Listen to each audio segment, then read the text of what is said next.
अस्सलाम वालेकुम and welcome to ज़रा हटके, जहां आज हम इस शो की 1 साल तारीख में पहली बार स्टूडियो से बाहर निकले और वो इसलिए कि आज हम Sindh institute of urology and transplantation पर आए हैं पाकिस्तान के एक living legend doctor Adeeb Rizvi से मिलने। और उसकी वजह ये है कि पूरे माशरे में नाउमीदी की एक कैफियत है, कभी खौफ की एक कैफियत है, अनसर्टेनिटी है।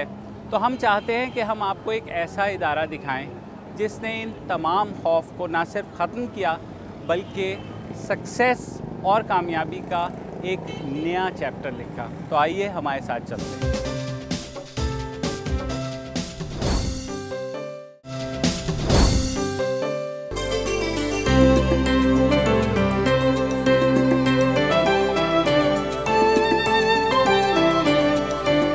हेलो बेटा, क्या हाल है?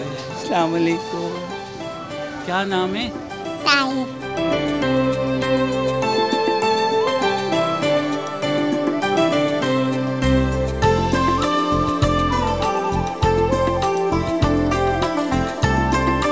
Welcome back.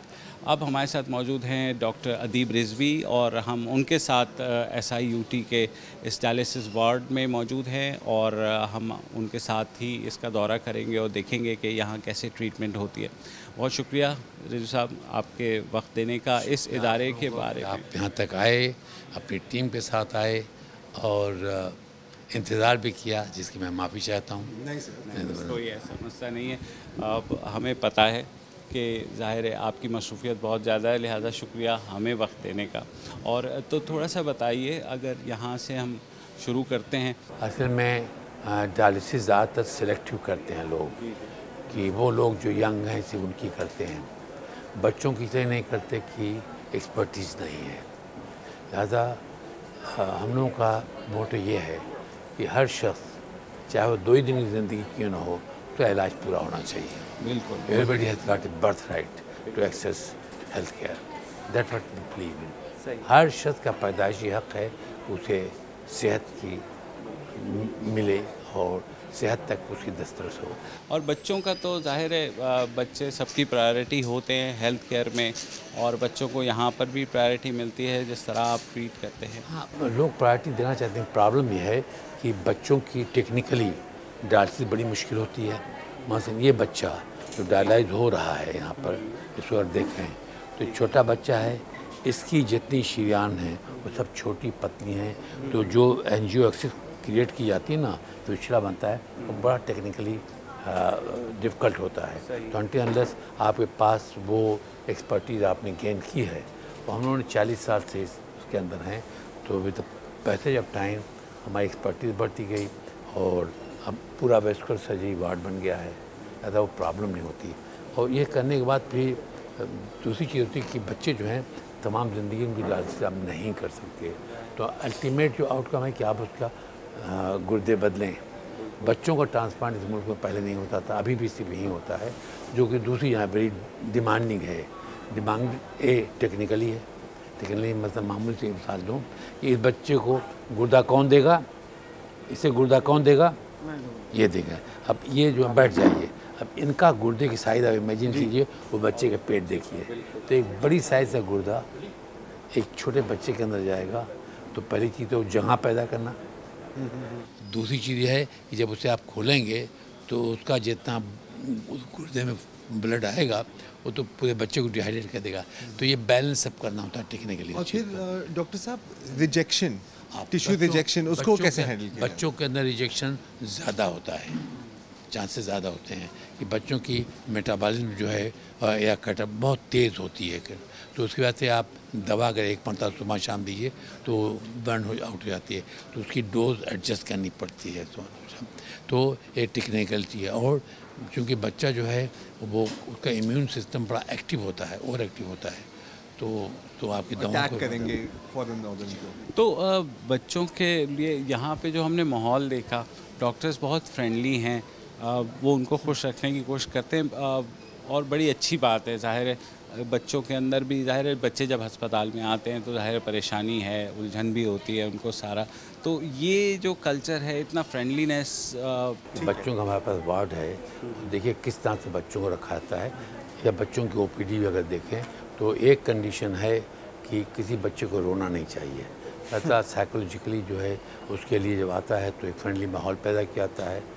वॉशरूम, पीने का पानी और कुकीज़ सब रखी रहती हैं। साथ हमारा एक म्यूज़िकल क्लास चलता है, जो बच्चे जो म्यूज़िक सीखना चाहते हैं सिखाते भी हैं और म्यूज़िक चलता रहता है, तो उसके अंदर इन्वॉल्व भी आते हैं।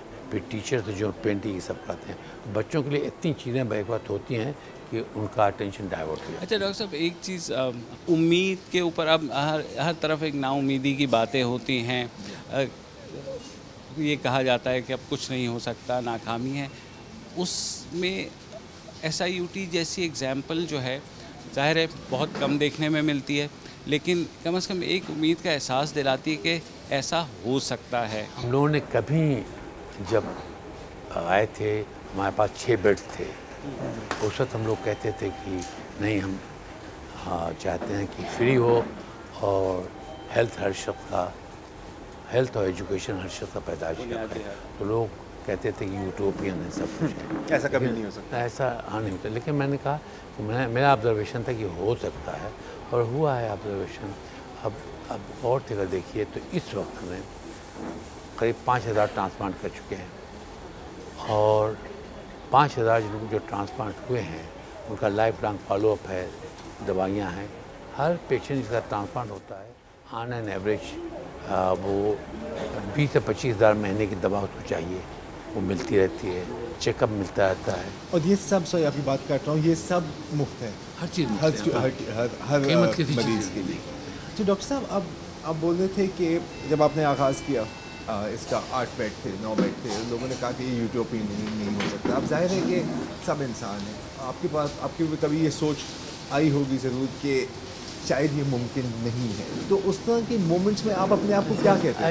ऐसे मोमेंट आते थे, लेकिन दूसरे लम्हे कुछ न कुछ ऐसे कोई वाक़यात हो जाते थे कि वो सब ख़त्म हो जाता, नहीं it is doable, bounce back हो जाता। बाउंस बैक हो जाता। तो अब डॉक्टर साहब, अब ज़ाती तौर पर मैं बहुत डॉक्टर्स को जो भी जानते हूँ, तो अब अक्सर क्या होता है कि उनको कॉल करें तो पता लगता है कोई US शिफ्ट हो गया, कोई UK शिफ्ट हो गया। तो और जाहिर है कि आपके भी बहुत कॉलीग्स होंगे जो बाहर चले गए, तमाम कॉलीग्स आपके बाहर चले गए।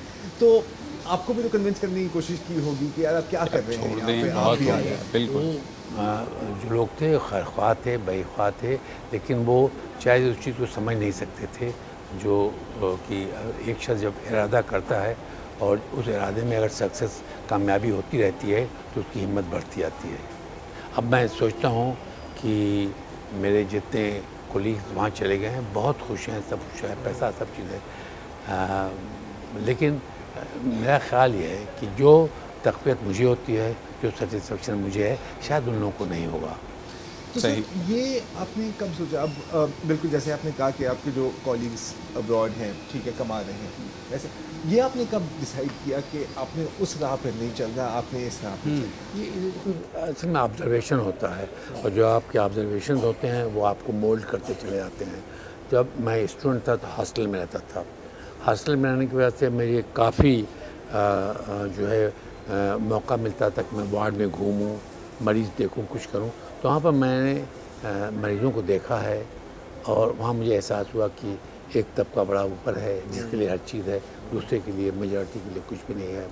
मैंने ऐसे भी देखे कि दवा लिख कर दे दी जाती थी, औरतें अपने कान से बालियाँ निकाल करके उसे बेचने के लिए भेजती थी, उससे होता था। ये सब चीज़ें जो आप देखते हैं तो आपको मुशाहदात जो हैं वो अगर आप सिर्फ देखते हैं तो उससे कोई फ़ायदा नहीं है, कि देखने के बाद अगर आप रजिस्टर भी करते हैं तो वो एहसास परमानेंट आपकी एक दौलत बन जाता है। तो मैं इस एहसास के बावजूद उस वक्त मैं कहता था फ्री क्यों नहीं होता ये, तो उस पर जाहिर है कि लोग टीज करते थे कि यूटोपियन हो, ये कैसे हो सकता है, नथिंग लाइक फ्री लंच और डिनर कैन नॉट बी। लेकिन मैं सब सुन लेता था, लेकिन एहसास ये हो कि ये हो सकता है। फिर जब मैं इंग्लैंड गया और नेशनल हेल्थ देखी तो उसने मेरे इस इरादे को और मुसलमान कर दिया कि डूएबल है, ठीक है। वो अपने टैक्स से पे कर देते हैं लेटर ऑन, लेकिन जब ज़रूरत होती है तो वो देते हैं। तो मैंने सोचा भाई टैक्स तो ये है कि अगर लोगों का इलाज आप फ्री करें और जब उनके पास होगा तो लाकर आपको दे देंगे। जो मैं करना चाहता था वो अपने कोलीग्स के लिए, इस मुल्क के लोगों के लिए करना चाहता था। जितना दर्द मुझे है मैं क्यों ना सपोर्ट करूँगा उतना दर्द आपको भी है, तो सिंपल था। और आज जो हुआ है मतलब 5000 ट्रांसप्लांट, उसके बाद 14 ऑपरेशन थिएटर, स्टोन क्लिनिक, बच्चों का, और उसके बाद आप कैंसर का इतना बड़ा फर्क हुआ है, ये सब इन्हीं लोगों ने दिया।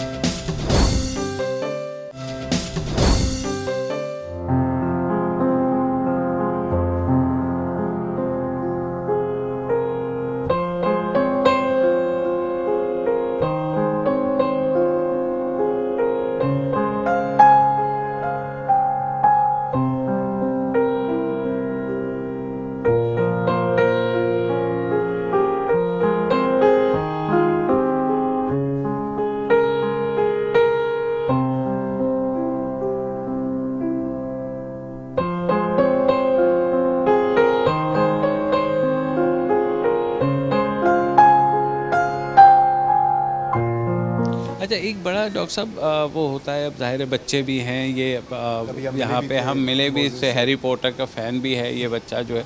तो डॉक्टर साहब क्या बच्चों के ट्रांसप्लांट के लिए क्या लॉ भी पास हो गया, सारा कुछ हो गया, कहाँ से ले कर के आए हैं? होना इस बात का है कि अगर लोग जो हैं, देखिए वो कहते हैं रस्म दुनिया भी है हर चीज़। देखिए इस वक्त ट्रांसप्लांटेशन जो है वो तमाम दुनिया में हो रहा है। सऊदी अरबिया ले लीजिए, इजिप्ट लीजिए, ईरान लीजिए, इराक़ लीजिए, सीरिया लीजिए, समाई जो कहते हैं इस्लामिक, मतलब मलेशिया, तमाम हो रहा है। और अगर देखिए मजहबी तौर से तो सब मजहबी लोग हैं, मालिक हैं, इस्लामी रास्ते हैं। उसके बाद अपने यहाँ कानून भी पास हो गया। उसके बाद जो उलमा हज़रात थे उन्होंने भी कहा हाँ हो सकता है, इस्लामिक काउंसिल यहाँ के भी, शरीयत कोर्ट ने किसी सामने अपील की थी, उसके ख़िलाफ़ फैसला दिया। वो कहा नहीं, not only it is un Islamic, Islamic but mandatory है, करना चाहिए, सदक़ा जारिया, इससे बड़ा कुछ नहीं होता। अच्छा, एक टीचर भी हमने इनसे मिले भी, इनका भी ये ख्याल है कि अस्सलाम वालेकुम, ठीक है। हम बस आपसे यही आपके ख्यालात, अभी आपसे बात हो रही थी, जो डॉक्टर साहब भी बात करें इक्वालिटी की, कि ऑर्गन ट्रांसप्लांट का हमारे मुल्क में लॉ भी है, लेकिन बदकिस्मती है कि अभी तक लोगों में वो शऊर नहीं आया कि वो ऑर्गन ट्रांसप्लांट करें और उन बहुत सी ऑर्गन डोनेट करें। और तो हर मज़हब और किसी भी मज़हब से हो, चाहे वो क्रिश्चियनिटी, जुडाइज़्म, इस्लाम, हिंदुइज़्म, कन्फ्यूशियस, बुद्धिज़्म, हर एक बिलीव करता है। और देखिए एक बात और अर्ज़ करूँ कि जो डिजीज़ डोनेशन है उसके अंदर समथिंग पॉजिटिव फॉर एवरीवन, हर एक के लिए कुछ है। अगर मैंने वसीयत की है और मेरा रोड एक्सीडेंट होता है, मेरे आर्गन दिए जाते हैं, तो देयर आर ओनली 2 ऑप्शन, या तो मैं दफन कर दिया जाऊँगा या क्रीमेट होऊंगा। दोनों में इनमें कुछ नहीं रहेगा, ऑर्गन्स आर वेस्टेड, लेकिन बेस्ट है। लेकिन अगर मेरे आर्गन दे दिए गए तो वो तो है कि मैं मरा नहीं। जो मौत है उसके फरिश्ते को जो इंसान ने, जो अशरफुल मखलूक़ात है, जो फरिश्तों से बुलंद है, उसने साबित कर दिया कि नहीं, तुम फरिश्ते हो लेकिन मैं खुदा का नायब हूँ ज़मीन पर। तो अब ये डेथ है, मेरा हार्ट कहीं और बीट करेगा, आँखें कहीं देखेंगी, जिगर कहीं रहेगा, तो मैं कुल्लन नहीं मरा। सर तो बेहतर ही समझते हैं हमसे ज़्यादा, हर वक्त बेचारे बोलते रहते हैं, और हम लोग भी यही चाहते हैं कि मरने के बाद फ़ौरन ही लोग यहाँ पर ही कांटेक्ट करें और दे दें अपने ना, लेकिन और लोग बेचारे बच जाएं। ये आई थिंक आपका ब्लड ऑर्गन डोनेशन कार्ड है, तो ये भी आप देख सकते हैं कि बहुत आसान है, नीचे नंबर भी दिया हुआ है, वेबसाइट भी दी हुई है, तो अगर आप मुनासिब समझें तो इस पर कांटेक्ट करें। सारी इन्फॉर्मेशन चैलेंज कर काम होता है। इस वक्त मैं चैलेंज कर सकता हूँ कि अस्पतालों का नाम भी लूँगा कि जो कराची के अस्पताल हैं उसके अंदर कम से कम 50 या 60 लोग ऐसे होंगे जिनकी दिमागी मौत वाक़ा हो चुकी है और वेंटिलेटर पर हैं। और उन 50-60 से आप सोच सकते हैं कि अगर 50-20 वक्त हैं तो 100 गुर्दे ट्रांसप्लांट किए जाते हैं, 50 दिल ट्रांसप्लांट होता है, कम से कम 200 लीवर ट्रांसप्लांट किए जाते हैं, टुकड़े निकाल के खासतौर से बच्चों को, और पैनक्रियास ट्रांसप्लांट हो सकती है, ये सब हो सकता है। एक मिस नॉर्मल वो लोगों में होता था कि लाश की बेहुरमती हो रही है या ये, तो यहाँ तो बड़े प्रोफेशनल तरीके से। ये कतई गलत है। लाश ये एक किस्म का ऑपरेशन होता है और आज़ा उस तरह से निकाले जाते हैं, ज़्यादा और ज़्यादा डेलिकेट होता है कि कोई चीज़ डैमेज ना हो। तो ये सिर्फ बेरहमती, देखिए बेरहमती उस वक्त हो, क्यों कहा गया इस्लाम में बेरहमती के लिए? होता ये था कि लोग अपने दुश्मनों के मैयत के साथ बेरहमती करते थे, हड्डियाँ तोड़ते थे, घोड़े तोड़ाते थे, सब करते थे। तो ये जो है उसको रोकने के लिए कहा गया था। लेकिन इससे बड़ा तो सदक़े जारिया कोई है ही नहीं कि आपने एक इंसान से 17 इंसानों की जान बच सकती है। और या तो अलमदाया से आप जो हैं रूगर्दानी करें, जिसने एक शख्स की जान बचाई उसने पूरी कायनात बचाई, उम्र इस्तेमाल किया। तो दोनों चीज़ सामने हैं। जब एक जानिब है ऑर्गन डोनेशन का मसला, दूसरी जानिब बहुत हम दफ़ा हम सुन रहे होते हैं इलीगल किडनी ट्रेड जी हाँ के बारे में। आपने मतलब जाहिर है आपका बहुत लंबा करियर है, इस सिलसिले में आपने क्या देखा है? देखिए कमी देखी है आपने इसमें? नहीं, इसमें अभी भी चल रही है। और ये सबसे बड़ी जिम्मेदारी जो है वो डॉक्टर्स की तो है ही है कि अगर डॉक्टर्स नहीं करेंगे तो ट्रांसप्लांट नहीं हो सकता इलीगल। उसके साथ गवर्नमेंट की सबसे बड़ी जिम्मेदारी है कि कानून पास होने के बावजूद जो लॉ इन्फोर्सिंग एजेंसीज हैं वो कुछ भी नहीं करती। और लोगों को मालूम है किन किन अस्पतालों में पिंडी में हो रहा है, ओपनली मालूम सबको। उनको मालूम है कि लाहौर में कहाँ हो रहा है और इस्लामाबाद में कहाँ हो रहा है, हर एक को मालूम है। पंजाब में गांव है जहां हर मर्द ने अपने जो है किडनी मोमिनपुरा कोई भी नहीं लगा। उससे ज़्यादातर जो लोग थे वो बेचारे गरीब थे, फार्मर्स थे, तो उसमें कोई नहीं बचा, बल्कि इंतज़ार करते हैं कि ये बच्चा 18 साल का हो जाए तो उसको जाकर बेचेंगे। तो इससे बड़ी बेहिस्सी और क्या हो सकती है। और वहाँ पर वहाँ के जो है अरबाब अख्तियार, उन्होंने ये भी कहा कि अगर कोई शख्स अपना गुर्दा बेच के और जिंदा रहना चाहता है तो हमें क्यों एतराज़ होना चाहिए। लेकिन डॉक्टर इससे इससे पहले अरबों को भी लिखता, ज़्यादातर अरबों को भी कहा है, मुझे पैसे ज़्यादा मिलते। जी बिल्कुल। और अब इंडिया में भी हो रहा है, चाइना में भी बहुत ज़्यादा। वहाँ हमारे जो इंडिया में करीब बंद हो गया है कि इंडिया में कम से कम 35 या 40 डॉक्टर जेल में हैं। ऑर्गन डोनेशन, हाँ, अच्छा नहीं, इलीगल किडनी ट्रेड की बात। और चाइना में बंद कर दिया उन्होंने। लेकिन जहाँ तक इंडिया के अंदर है डिजीज़ डोनर बढ़ रहा है और सबसे ज़्यादा तमिलनाडु में। जी मैं यही पूछना चाहता था। श्रीलंका के अंदर बहुत है, मैं जितने ज़्यादा है। जो ईरान की आपने बात की, और ईरान में तो जिसका आर्गन नहीं लिया जाता वो कहता है ई शून्य किस्मत मास, कि मेरा आर्गन नहीं लिए गए, ये मेरी बदकिस्मती है कि मेरा आर्गन इस काबिल नहीं किसी को लगाया गया। यहाँ तक तो वो जो वहाँ तक पहुँचे हैं उसमें सबसे बड़ा कंट्रीब्यूशन जो है वो मीडिया कर रहा है, क्लर्जी कर रहा है और कम्युनिटी जो है एट लार्ज, हर एक ने उस चीज़ को किया है। हमारे यहाँ तो एक मतलब बात होती है। अब मैं एक मामूली सी बात करूँ कि PTV अब नेशनल हमारा वो है, हम इश्तिहार 15-20 साल से चाहते हैं कि PTV पर हमें इश्तिहार दे दें आर्गन डोनेशन के लिए। तो एक मतलब हिम्मत की थी तो आधे मिनट का था, पता नहीं 5 या 10 लाख का था। और जो प्राइवेट हैं उनकी अब क्या हालत होगी।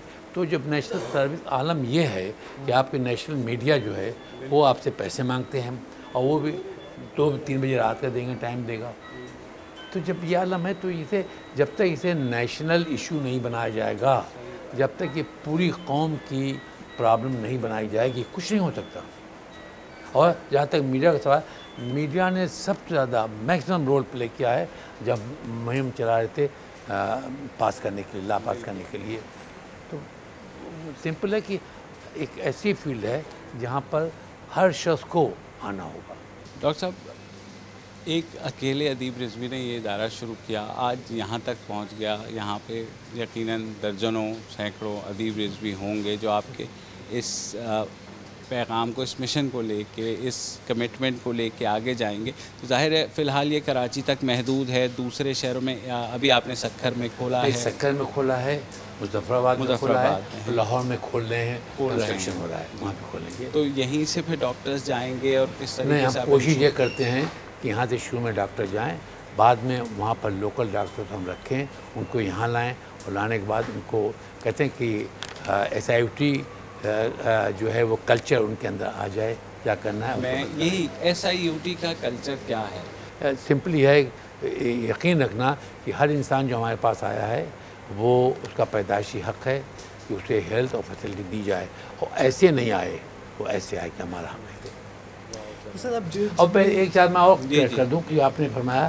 कि मैंने अकेला नहीं, जब मैंने शुरू किया उस वक्त भी मेरे पास टीम थी, चाहे वार्ड बॉय रहे हों, क्लीनर रहे हों, और उसके बाद डॉक्टर्स आते गए, तो हर एक ने जो है अपना एफर्ट किया है। और इस वक्त जो SIUT चल रहा है मुझसे नहीं चल रहा है, उस टीम से चल रहा है। एक छोटी सी ब्रेक ले लेते हैं और ब्रेक के बाद हम दोबारा डॉक्टर अदीब के साथ ये SIUT का अपना जो आपको दिखा रहे हैं ये जारी रखें।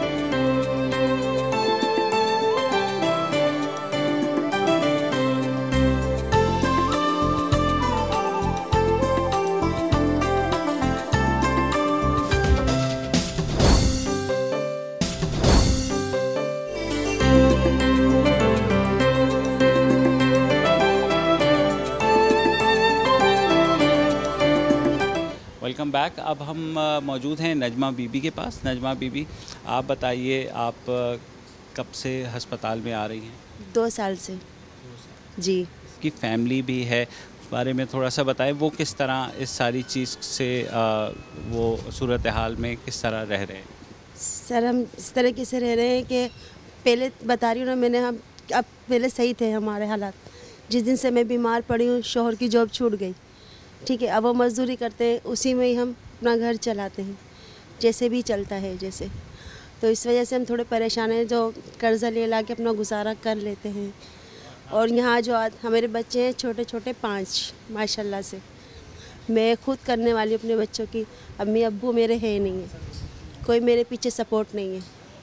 मैं सुबह आती हूँ यहाँ पर, जब मैं यहाँ सुबह नाश्ता करा कर आती हूँ, जब मैं यहाँ से शाम को जाती हूँ, जब अपने बच्चों को खाना खिलाती हूँ, खुद पकाती हूँ और ख़ुद खिलाती हूँ। कोई ऐसा नहीं है, जिम्मेदारी नहीं है।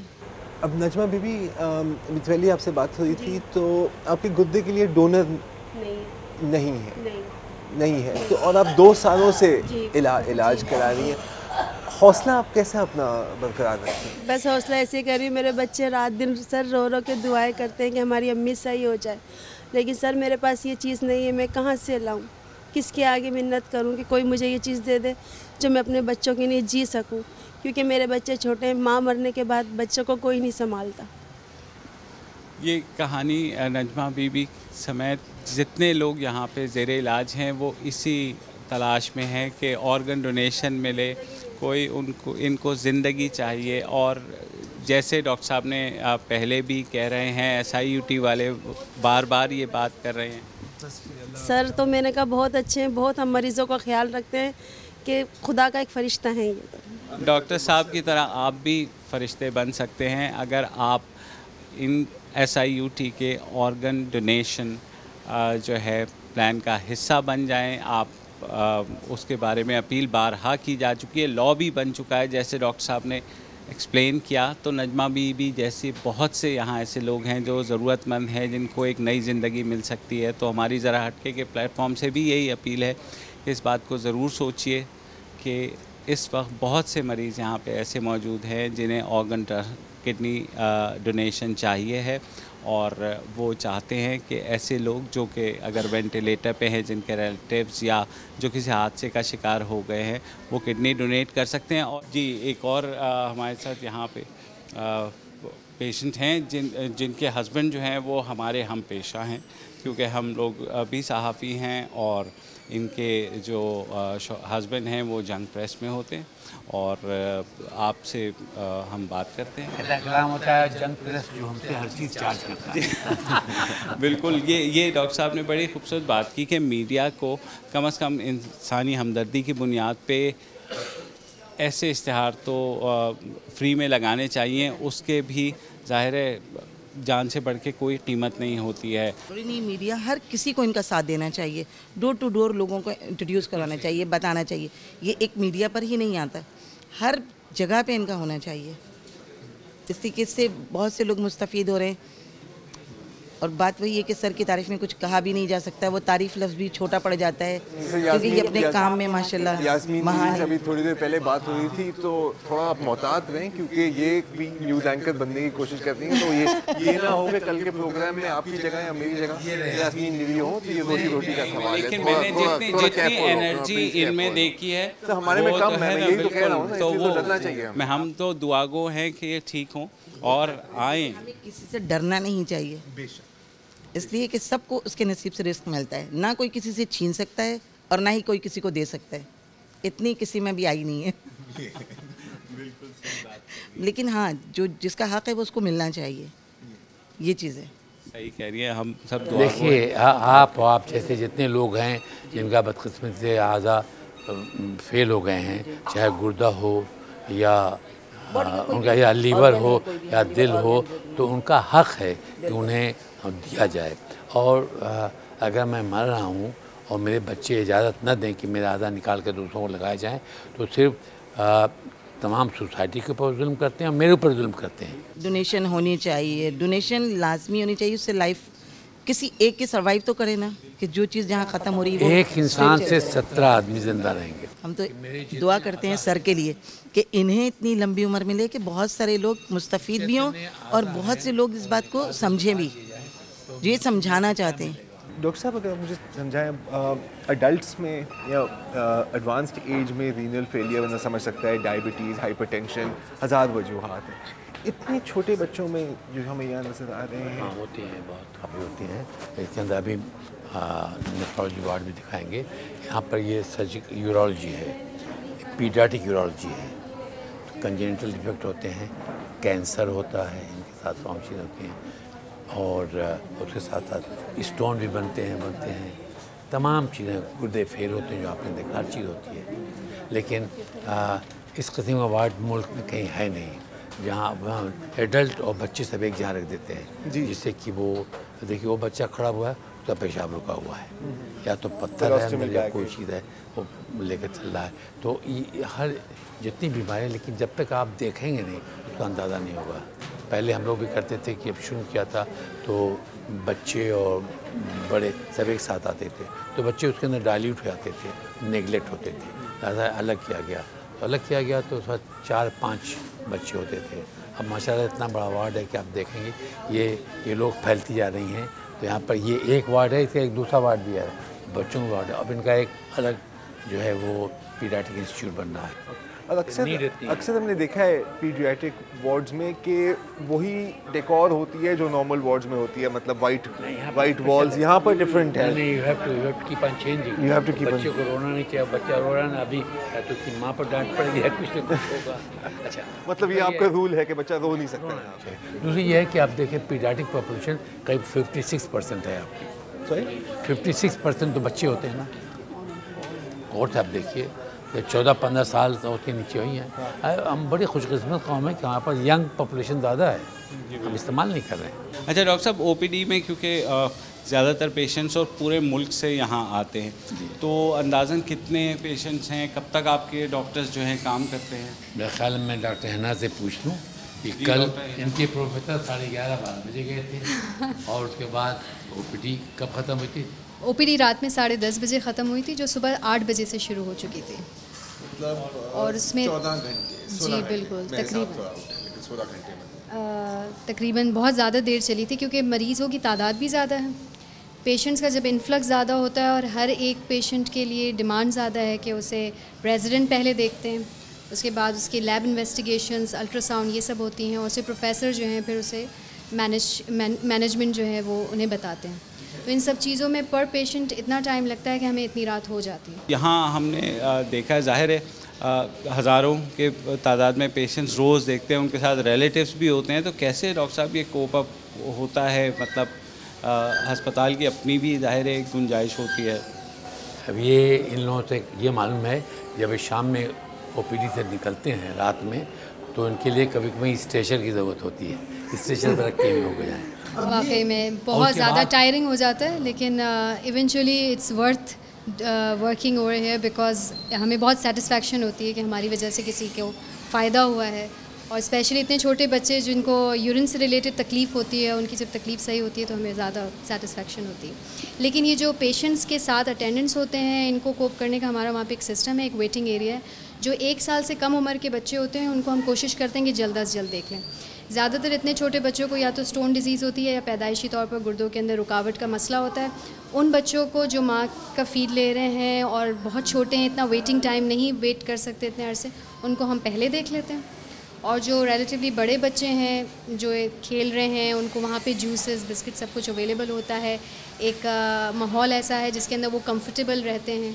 कोई अगर इमरजेंसी होती, कोई ज़्यादा सिक बच्चा, हम उसे भी पहले देख लेते हैं, तो इस तरह से ओवरऑल स्टेबल हो जाता है। अच्छा, अब क्योंकि डॉक्टर साहब ज़रा फादर फिगर भी हैं और उनका रोब भी ज़ाहिर है वो होता है, तो कभी डांट वांट पड़ती है कभी? सर से मुझे तो कभी डांट नहीं पड़ी, लेकिन रोब इनका बहुत ज़्यादा है और ये बिल्कुल शख्सियत का असर है। बहुत शुक्रिया डॉक्टर साहब, इस खूबसूरत पैगाम को हम चाहते हैं कि पूरा पाकिस्तान ये सुने और ये जज्बा जो है हम सब में आए। हम लोग भी मीडिया पे सिर्फ बातें ही ना करते रहें, बल्कि इंस्पायर करें लोगों को उस चेंज के लिए जो आपने करके दिखाई है। और आपसे यही अपील है कि जिस हद तक हो सके ऑर्गन डोनेशन के लिए न सिर्फ अपने रिश्तेदारों में, दोस्तों में उनको आगाही पैदा कीजिए। इस मामले में ना मज़हब की कोई क़ैद है, ना कोई समाजी क़ैद है, हर तरफ से आप वो कर सकते हैं। जैसे डॉक्टर साहब ने कहा कि एक इंसान 17 इंसानों को ज़िंदगी दे सकता है।